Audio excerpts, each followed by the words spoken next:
Salut tout le monde, j'espère que vous allez bien. Je vous retrouve cette semaine pour vous parler un petit peu mode, pour vous partager en fait ma sélection de tenues pour quand on est invité à un mariage ou alors éventuellement à un baptême ou tout autre événement de ce type qu'on retrouve généralement au printemps-été. J'avais envie de vous en parler parce qu'en fait dans un mois j'ai un mariage. Ça fait déjà quelques années que j'ai au minimum un mariage par an. Donc c'est vrai que au niveau de la tenue je me prends plus trop la tête et je sais généralement ce que je vais porter.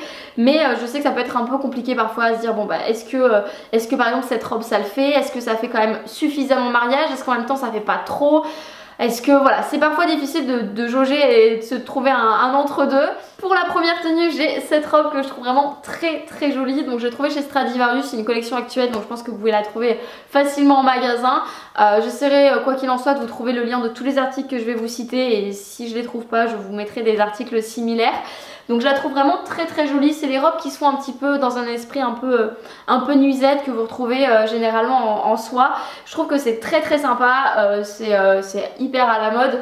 Maintenant, comme on est dans un esprit nuisette, moi je partirais sur une longueur soit très longue comme cette robe, soit mi-longue, mais en tout cas pas plus court, c'est-à-dire au-dessus du genou. Voilà, ça fait tout de suite moins classe et je trouve que pour un mariage c'est pas forcément très adapté. Ça ne reste que mon avis évidemment.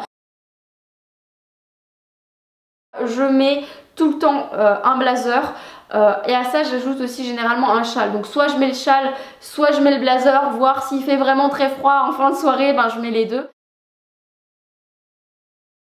Moi j'opte toujours pour des talons. Maintenant si vous n'avez pas forcément l'habitude, n'allez pas acheter une paire d'escarpins exprès pour cet événement. Surtout d'une parce que la paire sera neuve et du coup à tous les coups elle va vous faire mal aux pieds. De deux, bah, vous n'avez pas forcément l'habitude de porter des talons aiguilles et vous allez les mettre et vous n'allez pas être à l'aise. Et je pense qu'il n'y a rien de pire que quelqu'un qui galère à marcher avec ses chaussures, qui est pas à l'aise parce qu'elle a mal aux pieds, Enfin voilà, je pense qu'il n'y a vraiment rien de pire. En plus de ça, les talons aiguilles c'est pas forcément pratique quand il y a de la pelouse. Ça peut être un enfer parce que du coup votre talon il s'enfonce dedans toutes les 30 secondes, enfin voilà c'est l'horreur. Mais d'ailleurs il y a des trucs qui existent pour les talons aiguilles. C'est une espèce de petits embouts en fait que vous mettez sous votre chaussure. J'essaierai de vous mettre un aperçu. Et en fait ça vous fait un bout plat et ce qui fait que votre talon aiguille ne s'enfonce pas dans le gazon. Sinon si vous n'êtes pas à l'aise avec les talons aiguilles, optez pour un talon carré. On est quand même beaucoup plus stable sur des talons carrés et je trouve que c'est vraiment l'idéal. La majeure partie du temps j'opte pour des talons carrés parce que même pour danser etc ben, vous êtes quand même plus à l'aise.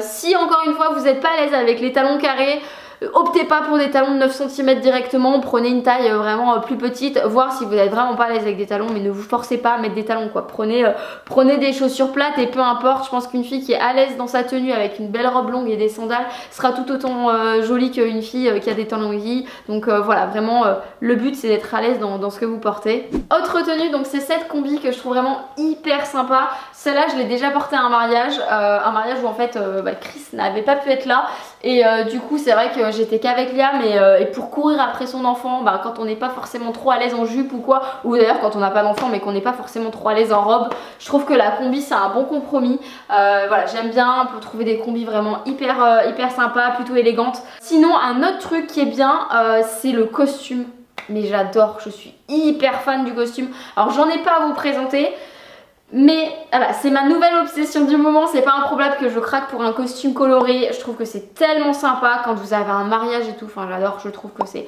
hyper classe sur une femme aussi un costume. Et donc voilà, j'en ai repéré pas mal. Il y en a aussi chez Stradivarius qui sont un petit peu plus pour la saison printemps-été, plus fin, du style coton, lin, etc. Avec des couleurs un petit peu pâles.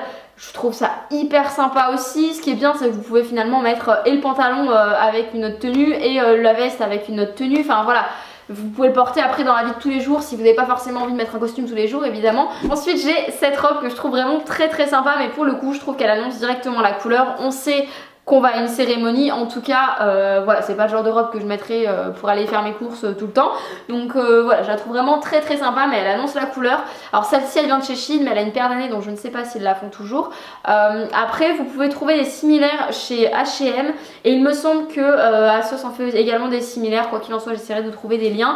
Sinon ASOS en termes de robe de cérémonie, je pense que c'est voilà, c'est une mine d'or. Donc si vous avez envie d'acheter une robe que potentiellement vous remettrez peut-être pas souvent, voilà, c'est je pense le bon endroit où chercher. Ensuite j'ai cette robe, contrairement à la précédente pour le coup, ça c'est vraiment le type de robe que je pourrais reporter dans la vie de tous les jours avec une petite paire de sandales au printemps-été.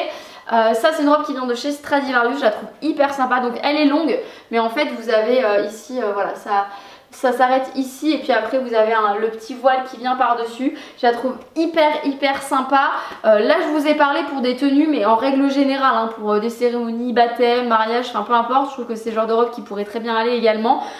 Évidemment si vous avez un dress code à respecter, si je sais pas c'est un mariage bohème, bon ben tu t'habilles en conséquence. Moi là j'ai vraiment parlé pour faire une généralité, mais j'aime beaucoup également cette petite robe. Et enfin je finis avec cette tenue. Alors là j'ai mis un pantalon mais rien ne vous empêche de mettre une jupe, c'était vraiment pour vous donner une idée, mais finalement voilà un petit haut comme ça tout simple que vous faites blouser si pour le coup vous avez un pantalon qui est un petit peu cintré, un petit peu moulant. Maintenant si vous avez par exemple une jupe en tulle ou alors une jupe fluide, optez pour le coup pour un body un peu moulant, ça peut être sympa d'avoir le contraste des deux. Voilà, d'essayer de jauger et de ne pas en faire un petit peu trop, mais je trouve que ça c'est assez sympa. C'est tout pour cette vidéo, j'espère en tout cas qu'elle vous aura inspiré, donné des idées si jamais vous en manquiez. N'hésitez pas à me dire vers quelle tenue vous seriez tourné pour un mariage ou un quelconque événement. Sur ce, je vous fais à tous de très gros bisous et je vous dis à la prochaine. Ciao.